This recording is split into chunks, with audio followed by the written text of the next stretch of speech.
Yosua 23 ayat 11.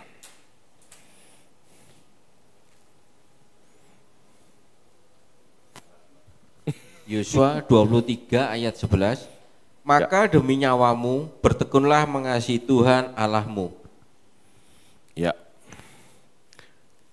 Demi nyawamu, demi hidupmu, demi jiwamu, demi rohmu, bertekunlah mengasihi Tuhan.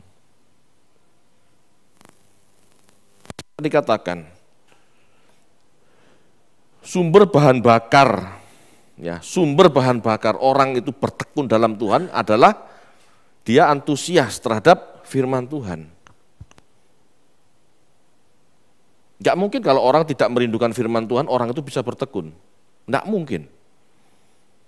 Kenapa? Karena tidak pernah diingat. Apa yang diingat Anda hari Anda, apa yang diingat Anda setiap hari Anda, itulah yang Anda akan lakukan. Coba buktikan. Aku masih butuh duit sekian untuk tutup utang.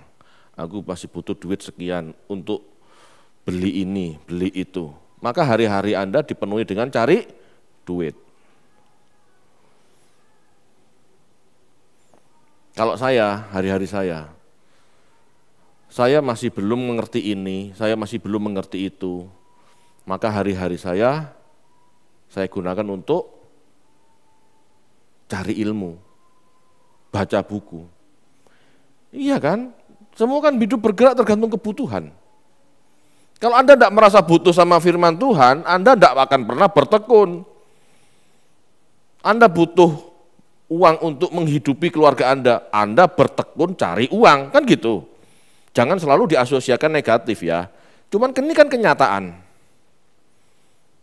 Anda mungkin nggak bertekun dalam Tuhan, bertekun mengerjakan kebenaran firman Tuhan, jika tidak merindukan firman Tuhan. Anda bisa enggak bertekun mengerjakan hidup kudus, bertekun mengerjakan tidak pelit, bertekun mengerjakan untuk mengasihi sesama, jika tidak setiap hari diingatkan oleh firman yang mengatakan hal ini? Enggak bisa. Maka demi nyawamu bertekunlah mengasihi Tuhan. Kalau Anda menyayangkan nyawa Anda harus bertekun mengasihi Tuhan. Ya. Percaya itu gampang. Asal orang itu mau berpikir, mau mendengarkan penjelasan seorang pengkhotbah, Anda percaya itu gampang. Masuk akal enggak? Logik enggak? Kalau logik bisa percaya kan? Masa enggak bisa percaya? Kesulitannya hanya masalah tradisi. Aku enggak dengar seperti itu. Nah, tradisi denominasi saya enggak seperti itu sulit percaya. Ini orang bodoh biasanya, karena enggak mau mikir, hanya percaya tradisi. Tapi kalau orang mau mikir, dia pasti bisa percaya. Percaya itu mudah. Yang sulit itu mempertahankan kepercayaan. Jadi Kristen itu mudah. Apalagi kalau sudah dijoki duit. Mudah. Yang sulit itu apa? Mengerjakan kekristenan itu sulit. Jadi Kristen itu mudah. Pak, saya menjadi Kristen. Oh ya, besok katekisasi 2 hari, hari ketiga dibaptis ya. Selesai dah. Tapi mempertahankan kekristenan dengan benar, itu yang sulit. Iman itu percaya, betul, tapi percaya seperti apa? Kalau percaya saja gampang, tapi kalau beriman itu sulit. Kenapa? Karena iman bukan hanya percaya, tetapi harus taat, harus melakukan, harus tekun, harus setia sampai pada akhirnya. Itu sulit. Pada saat melihat antusiasme teman-teman di Jogja, saya tuh bersuka. hati ini gembira. Dan itu menjadi bahan perbincangan kita. Pulang dari Jogja sampai ke Banyuwangi. Saya sama Pak Tony sharing-sharing, seneng. Tapi yang saya pikirkan, apakah mereka bisa bertahan? Nah itu, bertahan itu yang tidak mudah. Saya masih bersyukur Anda di sini, ngerti gak ngerti, bergairah gak bergairah, yang penting teko absenan. Saya masih bersyukur atas hal itu ya, tetapi juga sedih gitu loh. Saya berharap ada antusiasme lagi seperti dulu awal-awal kita mendirikan HOT gitu ya, mendirikan HOT, wah rasanya kan bergandeng tangan, semangat, sepenanggungan gitu ya, sama-sama ditendang gitu kan gitu ya. Tetapi kalau sudah tidak ada tantangan, sudah tidak ada perjuangan bersama, akhirnya masing-masing jalan sendiri-sendiri. Tidak ada ketekunan. Hilang ketekunannya, apalagi kalau tidak mau belajar, sudah selesai, hilang, tidak kembali, ya, tidak kembali, dia bertahap, tidak langsung hilang, Pak saya sum saja, gitu, tidak datang Pak saya sum saja, oke, lama-lama sumnya pun tidak pernah muncul kan, kenapa? Tidak punya kerinduan memahami kitab suci, tidak punya kerinduan mengerti kebenaran. Untuk tekun perlu mengerti kebenaran. Untuk mengerti kebenaran perlu kerinduan. Anda harus memunculkan. Anda harus memunculkan gairah untuk mengerti firman Tuhan. Dari gairah itu nanti muncul informasi-informasi, wawasan, pemahaman, pengertian, sehingga Anda dapat setiap hari melakukan ketekunan yang seharusnya Anda kerjakan. Jika tidak bisa, tekun dari mana? Tekun dari mana Anda bekerja kalau Anda tidak butuh duit? Ini contoh saja, kalau tiap hari anak itu, seorang anak ya, dikirimi duit sama papanya. Setiap bulan ditransfer 10 juta, 10 juta, 10 juta. Bisa anak itu berusaha cari duit? Tidak bisa, males. Tapi pada saat anak nggak dikirimi mamanya duit, nggak dikirimi sejumlah uang yang biasanya dikirim gitu ya, pasti dia bingung gimana caranya. Aku cari duit gitu. Masalahnya Anda mau tekun mengerjakan firman Tuhan, gimana caranya kalau Anda tidak punya firman Tuhannya? Dan bagaimana Anda bisa punya firman Tuhan kalau tidak punya kerinduan firman Tuhan? Seseorang anak tidak akan bergairah untuk bekerja jika tidak diberi, seorang anak tidak akan punya kerinduan bekerja jika support tiap bulannya dari orang tua mencukupi bahkan berlebih. Anak itu akan cenderung foya-foya. Tapi juga bisa meskipun orang tua tidak memberi, anak itu juga gak punya keinginan untuk bekerja. Biasanya dikasih 10 juta, dalam tiap bulan berlebih tidak mau bekerja. Dikasih 5 juta, ada kemungkinan anak ini juga tidak kepingin bekerja. Kenapa? Anak ini karena tidak punya keinginan. Aku tidak punya keinginan beli baju kok. Aku tidak ada keinginan bayar uang sekolah. Aku tidak ada keinginan untuk makan. Tidak ada keinginan untuk makan. Aku makan sehari-sehari cukup, nasi tok cukup. Maka anak-anak seperti ini tidak bisa kan berkembang.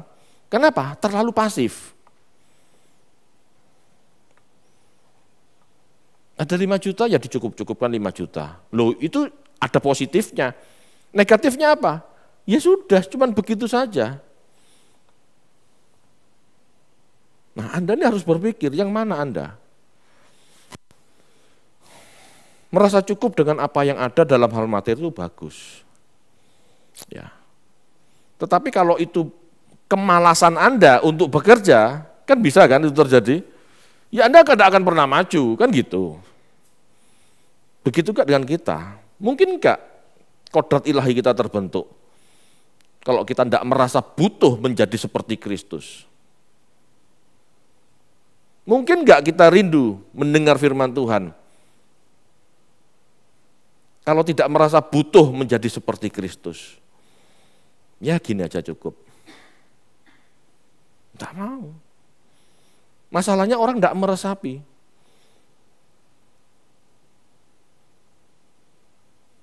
Itu seperti lingkaran, apa ya? Lingkaran setan istilahnya ya. Orang tidak punya kerinduan berkodrat ilahi karena tidak mendengar firman Tuhan. Tetapi karena orang tidak mendengar firman Tuhan, orang itu juga tidak punya keinginan berkodrat ilahi. Muter terus. Anda harus putuskan lingkaran itu. Baru Anda bisa bertekun. Kalau tidak bisa bertekun. Bertekunlah mengasihi Tuhan Allahmu. Bertekun dalam bahasa Ibrani-nya itu samar. Samar, gitu ya. Kalau dalam bahasa Yunani di Septuaginta dipakai kata fulaso, fulaso, fulaso. Ya. Bertekun dalam hal apa? Nah di ayat 6 dikatakan agar orang Israel memelihara dan melakukan segala yang tertulis dalam kitab hukum Musa. Kita baca sekali lagi yuk, Yosua 23 ayat 11. Yosua 23 ayat 11, maka demi nyawamu bertekunlah mengasihi Tuhan Allahmu. Ya. Sekarang baca ayat 6-nya, Pak. Yosua 23 ayat 6, kuatkanlah benar-benar hatimu dalam memelihara dan melakukan segala yang tertulis dalam kitab hukum Musa, supaya kamu jangan menyimpang ke kanan atau ke kiri. Ya. Dalam hal itulah bangsa Israel harus bertekun. Dalam bahasa Indonesia yang sehari-hari ya, yang sederhana. Karena itu, jagalah agar kalian mentaati fulasin, ya, mentaati dan menjalankan segala yang tertulis dalam kitab hukum Musa. Jangan melanggar satupun dari hukum-hukum itu. Bertekun itu berarti mentaati. Bertekun itu berarti menturuti. Bertekun itu berarti menjaga. Kita baca Lukas 11 ayat 21.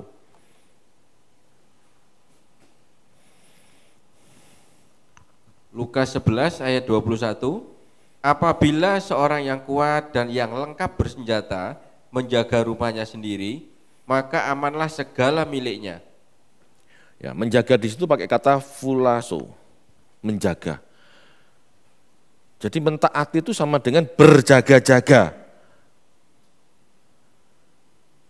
Berjaga-jaga itu bukan doa. Doa itu berdiskusi, berdialog dengan Tuhan. Berjaga-jaga itu mentaati.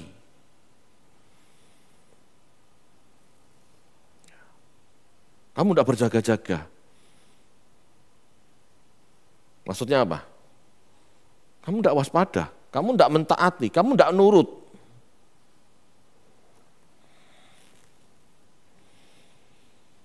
Fulaso juga bisa diartikan menjalankan, ya, melakukan, menjalankan, itu fulaso. Lukas 11 ayat 28. Lukas 11 ayat 28, tetapi ia berkata, yang berbahagia ialah mereka yang mendengarkan firman Allah dan yang memeliharanya. Memeliharanya itu menjalankan dalam bahasa Indonesia yang disempurnakan atau bahasa Indonesia yang sehari-hari, menjalankan. Kalau Anda tidak melakukan firman Tuhan, Anda tidak berjaga-jaga. Anda tidak bertekun. Tetapi mau bertekun dari mana? Kalau tidak pernah mendengar perkataan Allah. Kan di sini dikatakan, Yesus menjawab, lebih berbahagia lagi orang yang mendengar perkataan Allah dan menjalankan, dan menturuti, dan melakukan. Itu tekun. Tanpa ketekunan, saya katakan sekali lagi, hati-hati nyawa Anda. Hati-hati jiwa kita. Ini firman Tuhan mengatakan, demi nyawamu ya, demi hidupmu ya, bertekunlah mengasihi Tuhan. Demi hidupmu ya, demi nyawamu ya, kerjakan mengasihi Tuhan, turuti mengasihi Tuhan, jalankan hidup mengasihi Tuhan itu. Jadi mengasihi Tuhan itu bukan sekedar ucapan, bukan sekedar ekspresi, tapi melakukan. Fulaso juga bisa diartikan dengan memperhatikan. Memperhatikan. Kita baca Roma 2 ayat 26.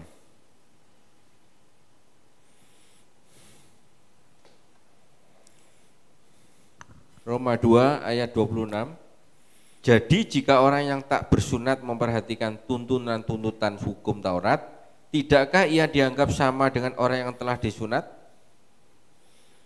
Memperhatikan, itu fulaso, itu bertekun. Kalau Anda tidak memperhatikan firman Tuhan, Anda tidak bertekun. Ada pendeta khotbah, cuman bengong, masuk kiri keluar kanan atau menguap.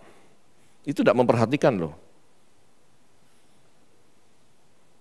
Menurut penelitian dari 100% khotbah, 1 jam khotbah 100%. Paling yang masuk otak itu 30-40%. Itu semampu-mampunya orang pada umumnya 30-40%. Apalagi tidak memperhatikan, cuman berapa? 10%. Bahkan tidak sampai. Apakah itu bisa disebut memperhatikan, bertekun? Apalagi kalau mendengarkan pendeta khotbah tapi pikirannya melayang-layang. Kerjaanku gimana ya? Beres enggak ya? Tokoku gimana ya? Perusahaanku gimana ya? Pabrikku di mana ya? Sawahku gimana ya? Ini kan lagi banjir. Anda tidak fokus sama pemberitaan firman Tuhan. Itu tidak memperhatikan, itu tidak bertekun namanya. Mungkin tidak Anda melakukan firman Tuhan kalau setiap ada pengajaran diberitakan, pikiran Anda tidak di sini. Jangankan bertekun dalam arti mentaati, memperhatikan saja enggak. Bagaimana orang itu bisa bertekun?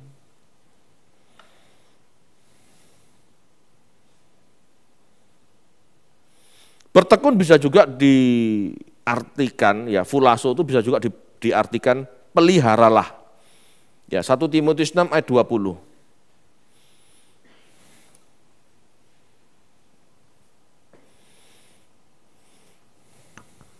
1 Timotius 6 ayat 20. Hai Timotius, peliharalah apa yang telah dipercayakan kepadamu.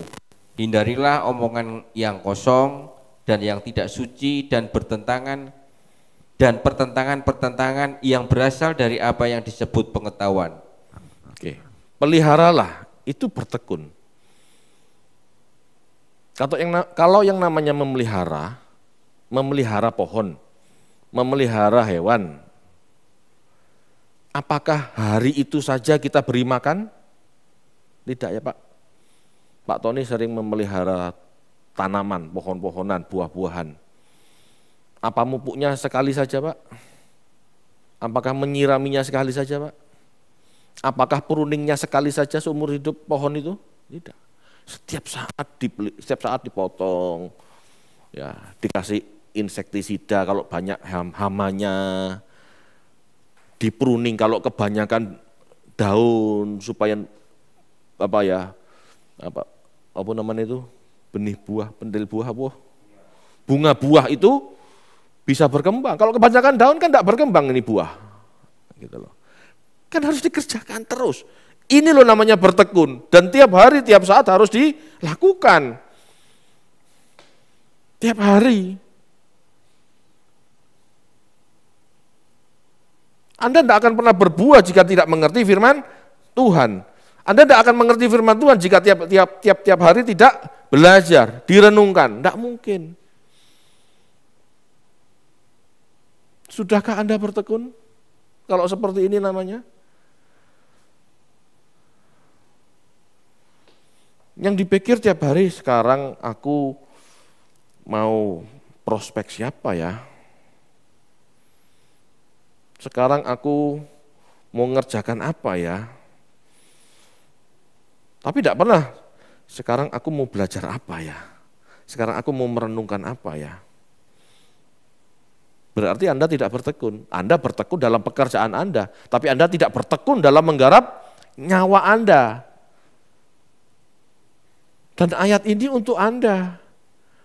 Maka demi nyawamu bertekunlah. Untuk urusan rohani ini bertekunlah. Jangan kerjaan tok yang ditekuni. Bukan tidak boleh kerja ya. Jangan kerjaan tok yang ditekuni.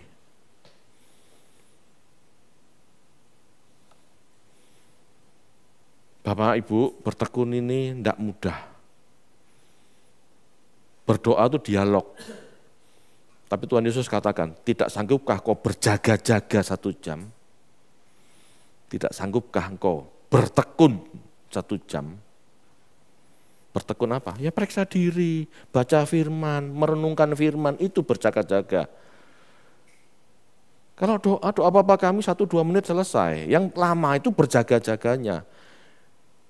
Yang tidak bisa konsisten itu bertekunnya. Gregoreo itu berjaga-jaga. Lagu merenung, lagu meditasi, Gregorian itu. Harus setiap hari 1 jam berjaga-jaga. Harus setiap hari ada waktu untuk merenungkan firman Tuhan. Harus ada waktu setiap hari melakukan firman Tuhan, mengerjakan firman Tuhan. Dari perenungan kita tahu dapat A gitu ya. Ya lakukan A. Hasil dari perenungan itu kan membuat Anda bertumbuh, berkembang.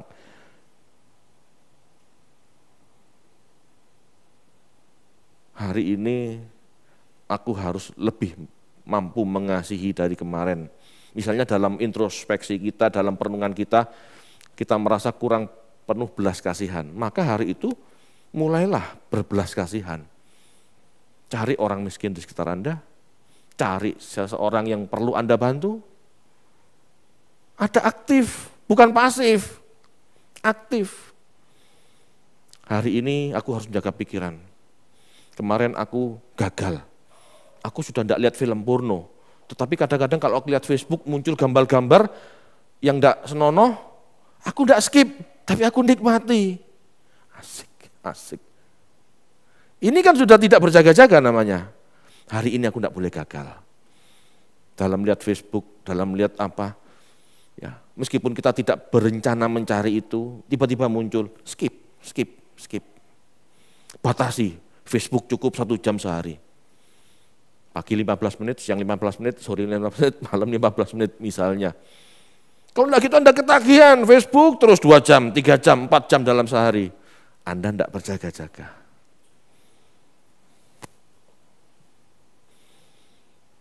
Kalau tidak meditasi, tidak merenung, Anda tidak pernah tahu kekurangan Anda apa, Anda tidak pernah tahu yang harus Anda kerjakan apa, Anda tidak pernah tahu yang harus Anda jagai apa. Hari ini aku harus jagai mataku. Hari ini aku harus jagai pikiranku. Bagi orang yang ember, hari ini aku harus menjaga emberku. Tidak boleh bocor, tidak banyak omong, apalagi ngerasani. Itu kalau tidak ada mengerti, gitu ya, Anda tidak merasakan bahwa itu kelemahan Anda di pagi hari di mana Anda merenung, Anda tidak dapat itu, Anda hari itu pasti ember. Pasti ngomong ngalor ngidul tidak karuan. Pasti, itu tidak berjaga-jaga. Tapi begitu Anda tahu, memperhatikan kelemahan kita, iya dalam hal ini aku kurang. Hari ini aku harus menang. Maka Anda hari itu akan menjagai mulut Anda. Bertekun menjagai mulut Anda. Belum bisa menang hari ini, besok dijagai lagi.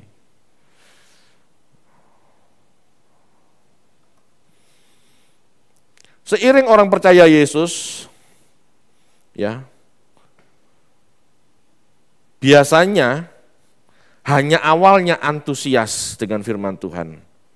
Senang dan bangga. Aku ngerti firman Tuhan, aku senang, hore. Tetapi seiring perjalanan dia tidak antusias lagi. Bahkan banyak yang tidak memperhatikan kebenaran lagi. Tidak menuruti, tidak mentaati kebenaran yang dia pahami, bahkan sering melanggar firman Tuhan. Semua ini bentuk ketidaktekunan. Orang tekun belajar, tiap hari dia belajar. Ada ulangan, tidak ada ulangan, ada PR, tidak ada PR, dia belajar. Orang Kristen seharusnya gitu. Ada masalah, tidak ada masalah, Anda tekun belajar firman Tuhan. Anda renungkan kebenaran firman Tuhan. Anda introspeksi setiap hari, supaya Anda bisa berjaga-jaga hari itu.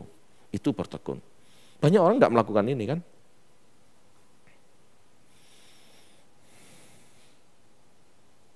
Semua ini bentuk ketidaktaatan. Ketidaktekunan inilah yang membuat kita tuh binasa. Makanya tadi Yosua mengatakan, demi nyawamu bertekunlah mencintai Tuhan. Mencintai Tuhan itu bukan perasaan, Tuhan aku mengasihimu. Hanya ekspresi. Ekspresi yang benar itu ya melakukan kebenaran. Ekspresi yang benar itu. Bukan doa, bukan nyanyi, bukan nangis. Melakukan. Itu yang benar. Itu ekspresi yang paling benar. Engkau mengatakan percaya padaku? Orang yang percaya padaku adalah orang yang melakukan pekerjaanku. Tuhan Yesus kan ngomong gitu. Bukan orang yang nangis-nangis kepadaku, bukan. Tapi yang melakukan pekerjaan yang aku lakukan. Itu mengasihi aku. Di Yohanes ayatnya itu, saya lupa di mana, tapi itu di Yohanes pasti. Karena itu ayat dasar saya untuk percaya Tuhan. Gak bisa disebut mengasihi kalau tidak melakukan apa yang Tuhan kerjakan. Tuhan hidup sederhana, kita hidup tidak Tuhan hidup sederhana, kita tidak hidup sederhana, itu omong kosong mengasihi Tuhan. Tuhan mau kenosis, kita tidak mau kenosis, malah kita mengisi ego kita. Itu tidak mengasihi Tuhan. Meskipun dia bernangis-nangis bombay kalau berdoa, itu omong kosong. Karena Tuhan Yesus ngomong, yang mengasihi aku ialah orang yang melakukan pekerjaanku. Bapak, Ibu, kita harus bertekun. Bukan cuma main perasaan, bukan cuma main pikiran. Harus kita kerjakan dari hati yang paling dalam. Bukan sekedar tuduh, tapi to be. Itu bertekun. Menjaga kesadaran batin agar tetap dalam keadaan waspada.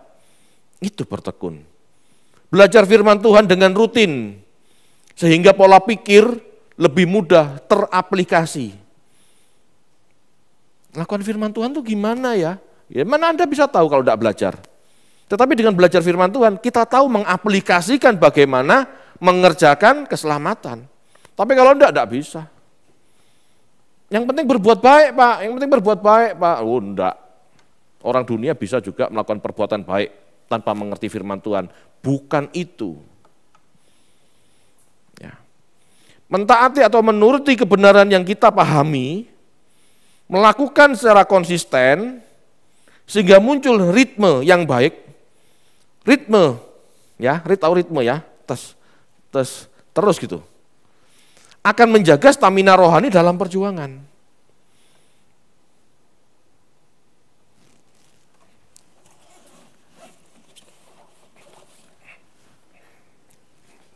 Thank you.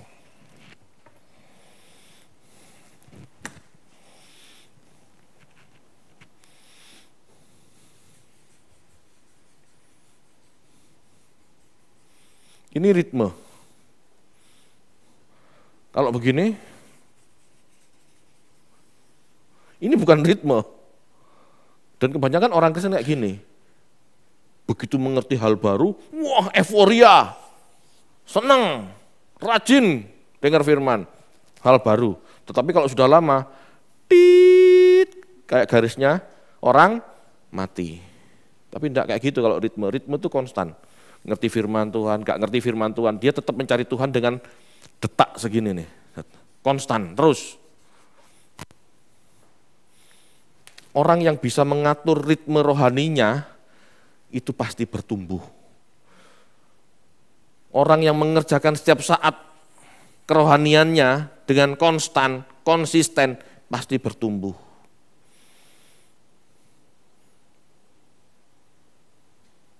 Dan pasti sehat. Orang makan sehari 3 kali, sekali makan 1 piring, pertumbuhan rohaninya pasti iya sehat kan, bagus kan? Nah kalau bayangkan orang, hari ini aku kepingin makan 5 kali, dalam sekali makan 5 piring, besok gak makan seminggu. Bayangkan orang kayak gini. Kalau lambungnya ndak langsung gerd, asam lambung, pasti sudah hancur. Betul ya? Orang itu butuh ketekunan. Mengerjakan firman Tuhan itu butuh ketekunan. Terus. Lagi seneng-senengnya denger SK, puasa seminggu. Enggak makan sama sekali. Begitu bosan sama SK, enggak pernah doa, enggak pernah puasa, hidupnya ngawur, enggak pernah baca Alkitab. Bisa kayak gini? Enggak bisa, orang enggak bisa pertumbuhan seperti itu, enggak bisa.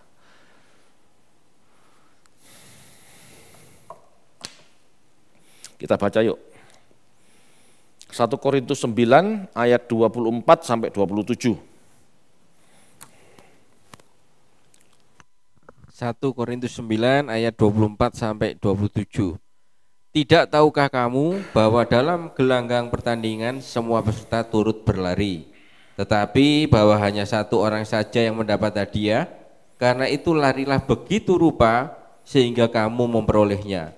Tiap-tiap orang yang turut mengambil bagian dalam pertandingan menguasai dirinya dalam segala hal. Mereka berbuat demikian untuk memperoleh suatu mahkota yang fana, tetapi kita untuk memperoleh suatu mahkota yang abadi. Sebab itu aku tidak berlari tanpa tujuan dan aku bukan petinju yang sembarangan saja memukul. Tetapi aku melatih tubuhku dan menguasainya seluruhnya, supaya sesudah memberitakan Injil kepada orang lain jangan aku sendiri ditolak. Di dalam zaman Yunani kuno, lomba lari itu ada 2 jenis. Yang pertama lari cepat 180 meter atau 200 yard. Yang satunya lari maraton 40 km. Kedua lomba lari ini memerlukan strategi yang berbeda. Ya. Ini kan konteksnya tentang lari. Perhatikan kata-kata di 1 Korintus 9 ayat 24 sampai 27 ini. Larilah begitu rupa. Lari seperti apa? Ya tergantung jenis larinya, ini lari cepat atau lari maraton. Larilah begitu rupa. Begitu rupa tuh maksimal dalam setiap konteks lari maksudnya. Gak bisa strategi lari maraton dipakai di lari cepat. Gak bisa juga strategi lari cepat dipakai di lari maraton, gak bisa. Makanya larilah begitu rupa. Begitu rupa itu maksudnya apa? Maksimal lah. Maksimal apa? Maksimal dalam setiap jenis model lomba lari Anda harus tepat strateginya, maksimal gitu loh ya. Larilah begitu rupa. Menguasai diri dalam segala hal. Menguasai diri dalam segala hal. Anda harus tahu kalau berlari Anda harus seperti apa lari itu. Anda harus menguasai teknik lari. Ya. Sebab itu aku berlari tanpa tujuan. Kita ngerti dalam berlari finishnya di mana. Jangan kita berlari ke kanan padahal finishnya di sebelah kiri.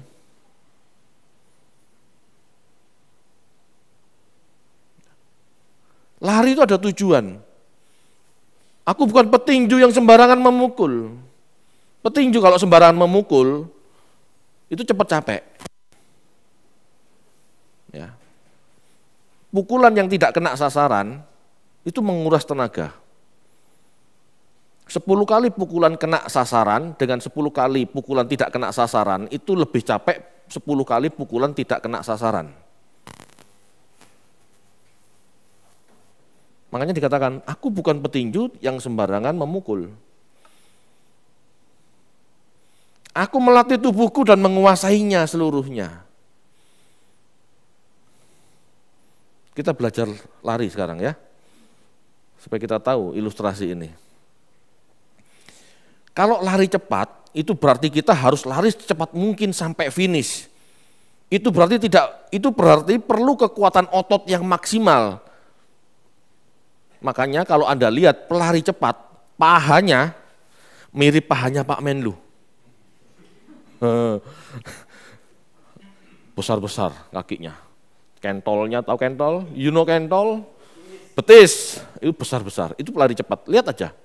Tapi kalau Anda lihat kalau pelari maraton, kurus-kurus, kecil-kecil gitu. Kayak anak-anak saya kan kurus-kurus, kecil-kecil. Nah itu pelari maraton.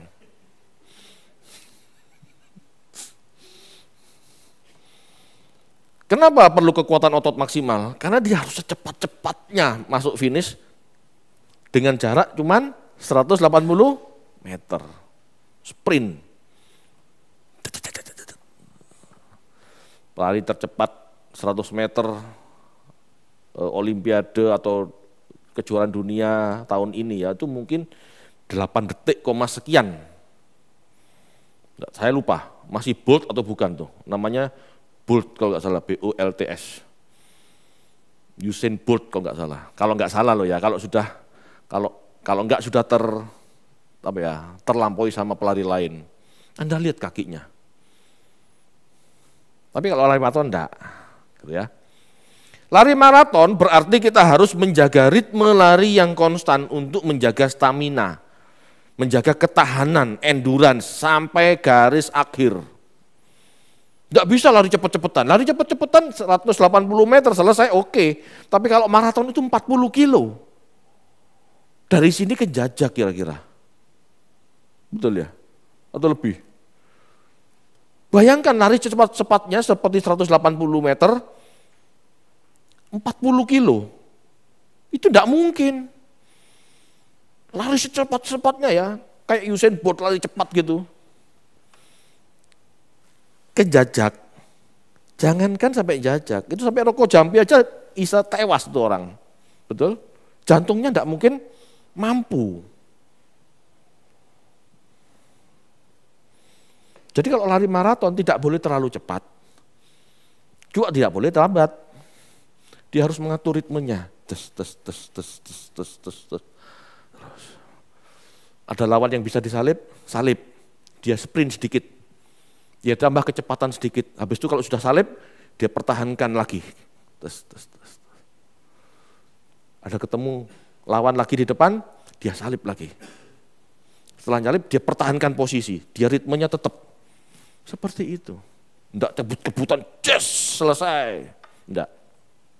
Karena enggak mungkin orang itu mencapai garis finish 40 km dengan model lari seperti itu. Ya. Kalau enggak jantungnya putus, bisa jungkel delosor. Iya kan? Wah, luar cepat-cepatnya 40 kilo. Apa enggak langsung nyungsep itu? Ini saya kasih ilustrasi dulu. Dalam hidup kita yang diibaratkan lomba lari ini, maka kita harus bisa memperkirakan jenis lombanya. Jika usia kita sudah lanjut, mungkin kita sedang di lomba lari cepat. Dan seharusnya sudah tidak peduli dengan yang lain. Dan secepat-cepatnya berubah. Sistem kebut semalam, Anda harus berubah. Usia saya sudah 60, 65, 70 apalagi, itu kan sudah usia-usia bonus. Anda harus lari cepat-cepatnya. Sprint secepat-cepatnya. Wis gak ngerti lainnya, tutup mata sama yang lain. Enggak ada beban sudah kan sudah 70. Anak-anak sudah besar, sudah mandiri. Anda tidak ada urusan lain kan?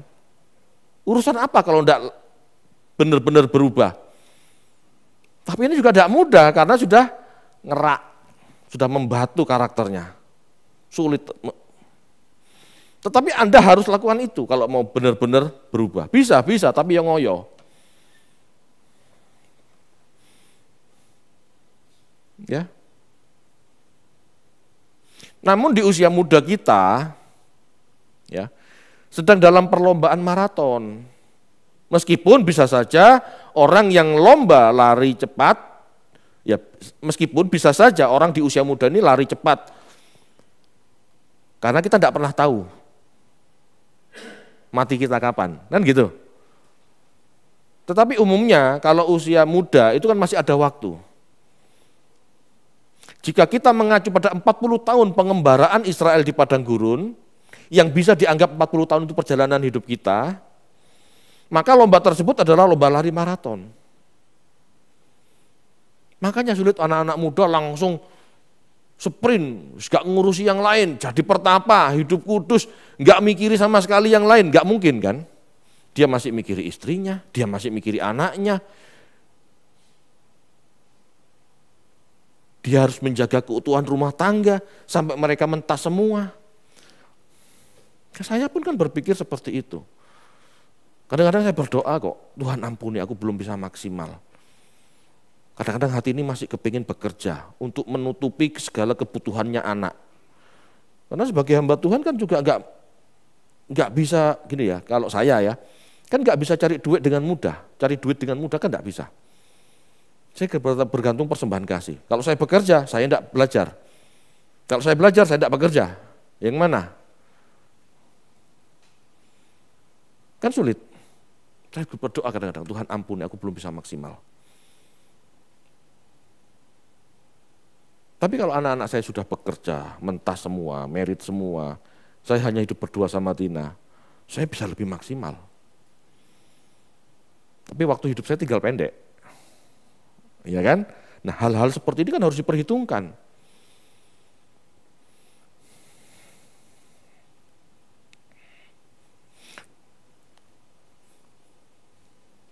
Dalam hal ini kita perlu ya menjaga, mengatur otot dan nafas rohani kita agar sesegera mungkin mencapai finish.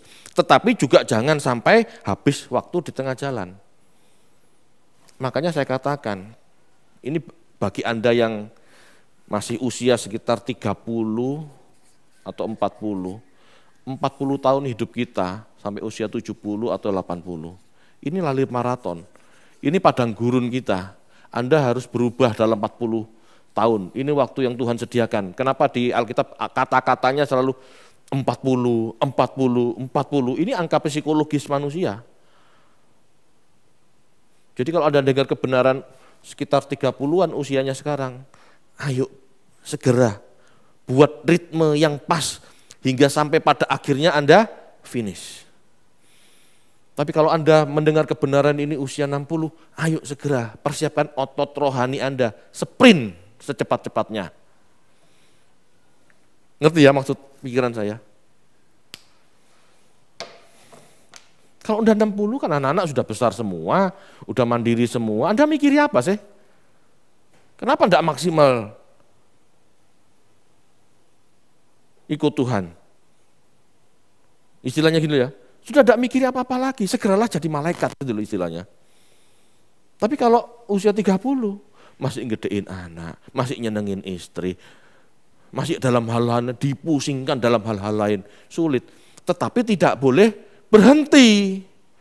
Anda tetap harus melangkah meskipun konstan, meskipun tidak tidak banyak, tapi Anda tetap harus melangkah, jangan diem. Gitu loh. Tetap bergerak, jangan diem. Tapi kalau bergerak saja tidak. Kalau lari maraton kan gitu. Tetap jalan, enggak diem loh. Kalau diem dia kalah. Kalau sprint dia enggak mungkin. Semoga ilustrasi ini bisa dipahami. Ya. Jika mengacu pada 40 tahun pengembaraan di Israel di padang gurun, yang bisa dianggap 40 tahun perjalanan hidup kita, maka lomba tersebut adalah lomba lari maraton. Dalam hal ini kita perlu menjaga atau mengatur otot dan nafas rohani kita agar segera mungkin mencapai garis finish. Tetapi juga jangan sampai habis di tengah jalan karena sprint. Orang-orang yang euforia, itu kecenderungannya sprint. Hari ini aku terima yang lebih baik, aku dapat kebenaran-kebenaran baru. Wah, dia sprint. Tapi dalam titik tertentu, ngos-ngosan, delosor, capek. Nggak bisa. Aku lapar, hari ini aku makan nasi padang 5 bungkus. Gitu. Nggak bisa kan berubah. ya tetap aja makan nasi padang sehari sekali, kan gitu. Anda bisa hidup. Tetapi kalau 5 bungkus langsung Anda mati kan, kekenyangan, minimal mutah. Kan gitu. Kehidupan tuh seperti itu Bapak Ibu. Saya sering ngomong sama rekan-rekan yang belajar sama saya sebagai mentornya, kok aku baca ini. Sekta, aku senang kamu tuh rajin belajar, tapi kalau kamu lahap semua, kamu tuh ngerti yang mana nanti. Satu dulu kuasai, baru yang lain. Jangan semua-semua dilahap, semua-semua ditelan, kamu nanti bingung sendiri. Dan betul, orang-orang yang seperti ini, yang saya kasih tahu enggak bisa, semua belajar ini, ikut teologia ini, ikut teologia itu. Hari ini enggak jadi apa-apa. Kok betul, aku enggak panggilan jadi pendeta. Loh. Padahal belum tentu juga ada panggilan, salah strategi bisa.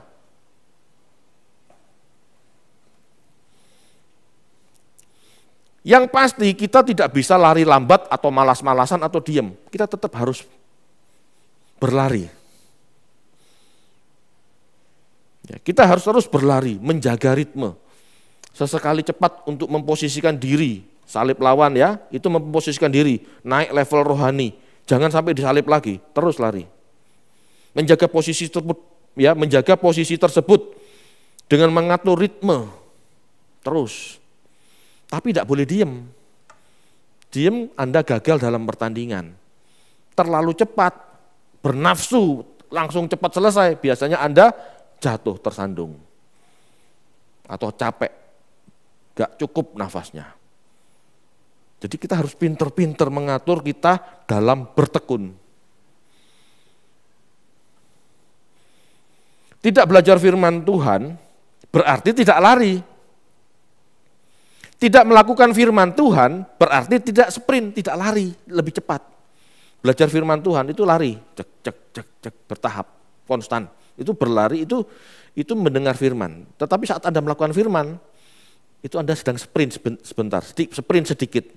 Tapi bukan sprint lari cepat ya, lebih cepat dari biasanya. Untuk memposisikan posisi Anda lebih di depan. Nah, kayak iklan Yamaha, lebih di depan. Nah, ngerti maksudnya ya? Tak pasang posisi gitu loh.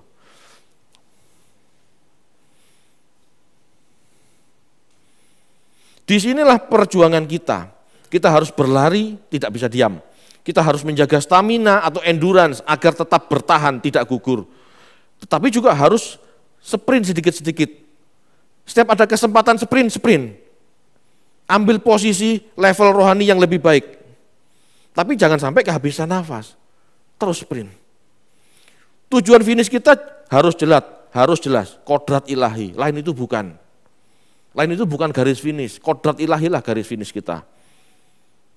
Ya. Kita harus mengejar itu. Sebagai pejuang rohani, ya, kita harus pintar-pintar ngatur hidup kita, Bapak Ibu. Bertekun itu. Sama seperti petinju, salah memukul, tidak kena sasaran adalah pemborosan tenaga. Ini berdampak kelelahan dan bisa berakibat fatal. Petinju yang terlalu bernafsu, bak, dibiarin. Begitu dia capek, musuhnya cuma pang sekali pukul, dia KO. Sebagai pejuang rohani, hal ini juga sama. Kita tidak boleh memukul tanpa arah yang berakibat kelelahan rohani.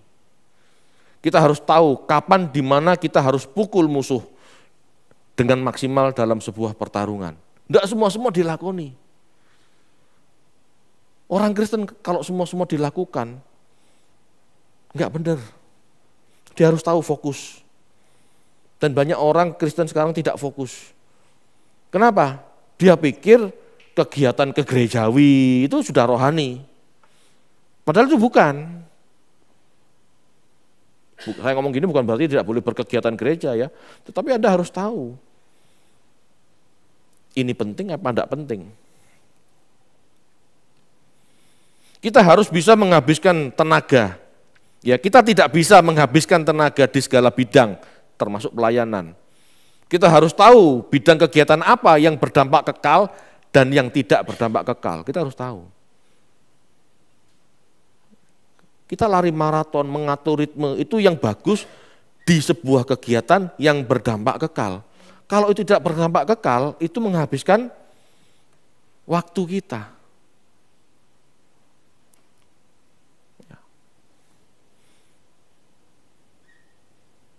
Pukulan-pukulan yang konsisten pada tempat yang tepat akan memberi kita kemenangan. Pukulan-pukulan yang ngawur, tidak terarah akan menghabiskan tenaga. Sama, orang dalam membangun manusia rohani juga harus gitu. Saya Kristen, sekarang saya pelayanan. Yang dilakukan kegiatan duniawi, kegiatan rohani, tanda kutip yang sebetulnya duniawi. Tidak berdampak kekal. Itu capek-capek, nganggur. Anda harus ingat itu.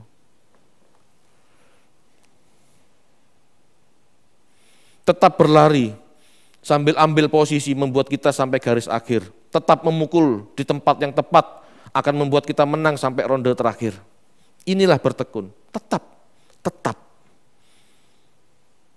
belajar firman, tetap merenungkan, tetap mengerjakan keselamatan kita. Tetap lakukan, jangan kedodoran, jangan putus-putus, tetap. Ini yang orang yang tekun yang ini seperti itu. Enggak euforia semua, enggak musiman. Sekarang musimnya doa puasa, ikut doa puasa.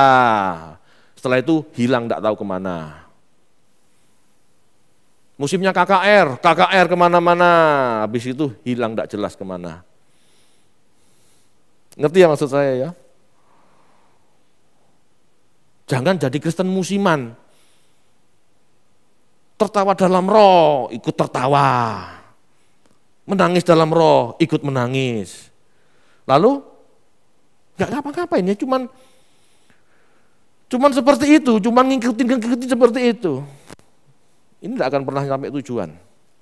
Tetapi orang yang tahu tujuannya, aku harus berkodrat ilahi, berarti aku harus tekun belajar firman, aku merenungkan firman, mengevaluasi diriku, dan aku mengerjakan keselamatanku, step demi step, tahap demi tahap, Ada momen, ada masalah yang harus kita hadapi, ini vitamin jiwa, lalui saja, nah itu sprint. Pada saat kita sprint melalui dan bisa menang lewat masalah itu, kita naik level. Tapi kita jaga terus, konstan terus, lari lagi, terus. Titik terakhir, kita finish, kita berkodrat ilahi. Tapi kalau jadi Kristen musiman, saya nggak ngomong gini bukan berarti tidak boleh doa puasa, silahkan, tapi konstan. Jangan hanya karena diajak doa puasa, ikut doa puasa. Tapi kamu doa puasa ngapain? Tidak tahu, cuma diajak. Loh, gimana? Intinya itu tahu ya intinya. Intinya jangan latah. Anda tahu, harus tahu tujuan hidup Anda. Jadi seperti Kristus, Anda tahu harus seperti apa. Silakan doa puasa. Tetapi jangan ikut-ikutan. Tahulah Anda targetnya apa. Jangan latah. Yang lain lari, sprint. Apa? Gak tahu. Oh, tak pikir dikejar anjing. Apa sih? Ngerti maksudnya ya? Ada yang lari gitu. Oh, tak pikir tsunami, ternyata enggak ada. Ini orang macam apa seperti ini? Anda harus sadar kebutuhan hidup Anda dan orang lain itu berbeda-beda. Enggak bisa sama.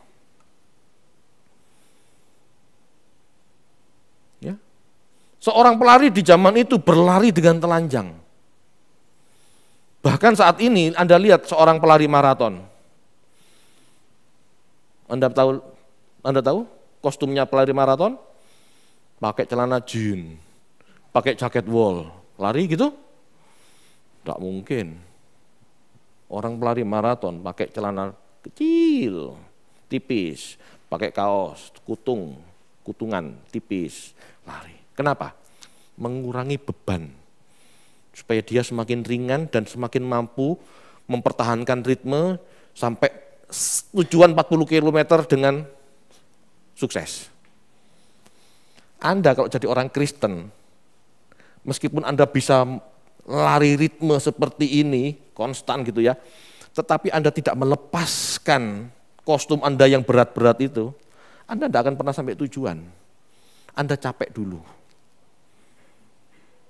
Makanya Anda harus meninggalkan segala milik.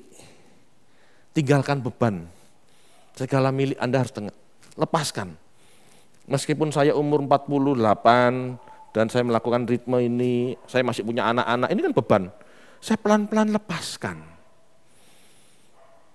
Saya belajar tidak harus menyekolahkan anak dengan maksa diri. Sehingga saya harus berpikir bekerja lebih, usaha lebih, segala macam lebih.